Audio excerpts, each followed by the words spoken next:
There we'd be back, starting all over again. And you know who'd be really happy about that? Insurance companies and drug companies.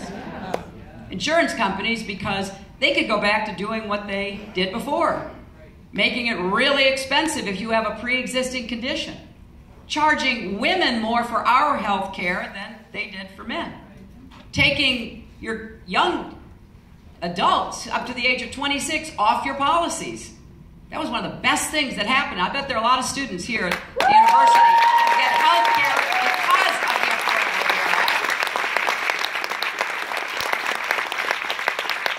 Act. Just turning our backs on working folks whose employers don't provide it and who can't afford it without the subsidies that come from the Affordable Care Act. Ending the expansion of Medicaid, which has helped so many people who are desperate to get health care now finally get it under the expansion, although I am really worried about what Governor Branstad's trying to do here in Iowa, privatizing Medicaid, the way he's going about it. You know, in fact, 2 of the companies he wants to turn over your Medicaid program to are doing the same thing over in Kansas, and they've just been held to account for trying to get people off of Medicaid so they don't have to pay to take care of them. But I digress. So, I'm going to work to improve the Affordable Care Act. Now Bernie, give him credit, has a different idea. And he's introduced legislation, I think 9 times, in the Congress, in the Senate, about what he thinks should be done.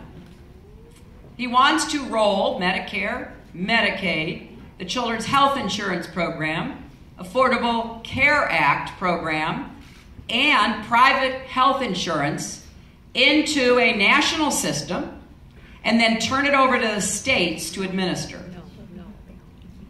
Now, if that's the kind of revolution he's talking about, I am worried, folks. I think that would be a big problem that would run the risk of actually hurting families, not helping. I think to turn our health care over to the governors, with the record we've seen of Republican governors refusing even to expand Medicaid, and the legislation he's introduced requires that states chip in. I think it's 14%. We have a disagreement about the best path forward. The one most likely to get costs down, cover everybody, and be affordable. Because Senator Sanders has put forth his plans. The most expensive by far would be this very fundamental change in the way we deliver health care. And most independent, nonpartisan analysts have said, look, he's proposing plans that would cost somewhere between $18 and $20 trillion. That would be a 40% increase in the federal budget.